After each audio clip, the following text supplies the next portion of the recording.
నిన్న ఇవాళ ఉత్పత్తితో ముడిపడిన జీతాల కోసం యాజమాన్యం చేసిన విన్యాసాలపై స్పందించిన ప్రతి ఒక్క ఉక్కు ఉద్యోగి కూడా సిఐటి జేజేలు పలుకుతా ఉంది. జీతం మన హక్కు.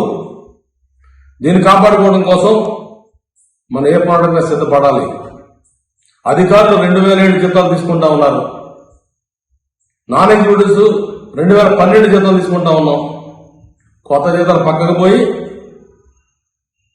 ఈరోజు టౌన్షిప్లో ఉన్న వారికి ₹1 కరెంటు 8 రూపాయలు తీసుకెళ్లి బయట ఉన్న వారికి 6,000 నుంచి 24,000 మధ్య హెచ్ఆర్ఏ కోత విధించి ఇన్సెంటివ్ ఎత్తేసి లీవ్ ఎన్కాష్మెంట్ లేకుండా అనేక సమస్యలతో ఎంప్లాయీని ఇబ్బంది పెడుతూ నవంబర్ 15వ తారీఖున సర్కులర్ రూపంలో జీతాలని ఉత్పత్తి ముడిపెడతా ఉన్నారంటే ఎంత దౌర్భాగ్యం ఇది.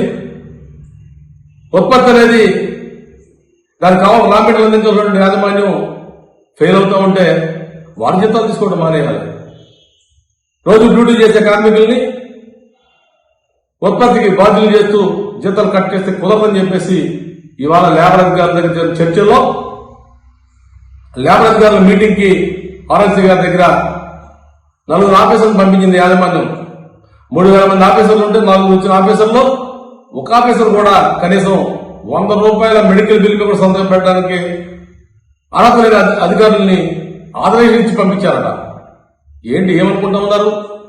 దానికి లేబర్ అధికారులు స్పందించు ఎవరైతే ఫైనాన్స్ హెడ్ ఉన్నారో ఆయన్ని, ఎవరైతే పర్సనల్ హెడ్ ఉన్నారో జీఎంని నెక్స్ట్ మీటింగ్ రావాలని చెప్పేసి తాకీదు ఇవ్వడం జరిగింది.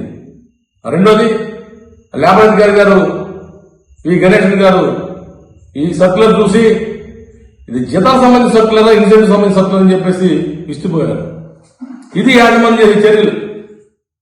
తదుపరి ఆర్ఎన్సీ గారు మాట్లాడుతూ ఏవైతే 12 కోట్లు మీరు కట్ చేశారో సత్వర 12 కోట్లు చెల్లించాలని చెప్పి తెలియజేశారు.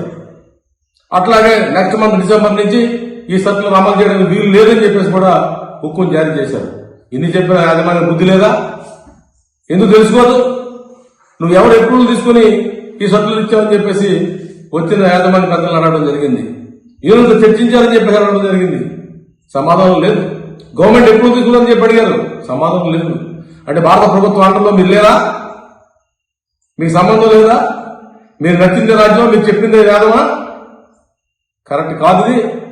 కాబట్టి లేబర్ అధికారులు చెప్పినట్టుగా నడుచుకోవాలని చెప్పేసి లేని పక్షంలో కార్మికులే కాదు అధికారులే కాదు అందరూ ఊరెత్తులు లెగుస్తారు, గర్జిస్తారు, మిమ్మల్ని ప్రశ్నిస్తారు అని చెప్పేసి హెచ్చరిక చేస్తూ ఇప్పటికైనా సరే ఇలాంటి వింత సొత్తులను చాలించి వెంటనే జీతాలు చెల్లించాలని ఇప్పటికే ₹300 కోట్ల నాన్ ఎగ్జిక్యూటివ్ బకాయిల శాలరీస్ ఇవ్వాలని చెప్పేసి సిఐటి డిమాండ్ చేస్తా ఉంది. మరిన్ని విశాఖ ఉక్కు RNL వార్తల కోసం మన వైజాగ్ స్టీల్ ఫ్యామిలీ యూట్యూబ్ ఛానల్లో సబ్స్క్రైబ్ అవ్వండి.